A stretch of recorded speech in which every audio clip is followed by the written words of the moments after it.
আসসালামু আলাইকুম রহমতুল্লাহি ওয়া বারাকাতুহু। সম্মানিত দর্শক শ্রোতা, যারা আমার এই ভিডিওটি দেখতেছেন তাদের উদ্দেশ্যে, এই যে দেখতেছেন এক জোড়া দুটি নারিকেল, এই নারিকেলগুলো একজন মাদ্রাসায় দান করেছে, কিন্তু মাদ্রাসায় আসলে নারিকেলের প্রয়োজন নেই। তারপরে মাদ্রাসার প্রয়োজনে, অন্যান্য প্রয়োজনে এই নারিকেল জোড়া বিক্রি করা হবে।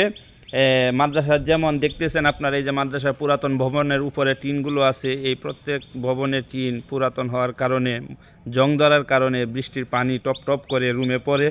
যেই টিনগুলো এই মুহূর্তে পরিবর্তন করা আবশ্যক হয়ে পড়েছে, সেই হিসেবে একটা আনুমানিক খরচা 4 লাখ টাকার মতন খরচ হইতে পারে এই পুরাতন ভবনগুলোর টিন পরিবর্তনে। সেই হিসেবে আমরা এই এক জোড়া নারিকেলের দাম চাচ্ছি 4 লক্ষ টাকা।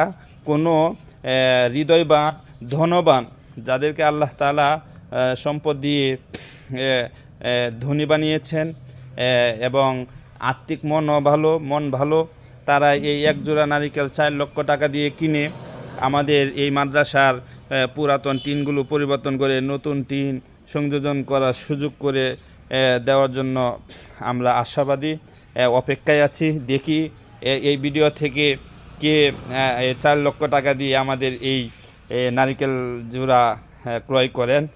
এটার অপেক্ষায় আমরা আছি ইনশাল্লাহ। আল্লাহ তাআলার কাছে দোয়া করতেছি। আপনি কি খুশি হবেন যে এই এক জোড়া নারিকেল মাদ্রাসার প্রয়োজনে 4 লক্ষ টাকা দিয়ে কেউ ক্রয় করুক? এতে ক্রয় করলে কি আপনি খুশি হবেন? ইনশাআল্লাহ, আলহামদুলিল্লাহ, আমি খুশি। আলহামদুলিল্লাহ।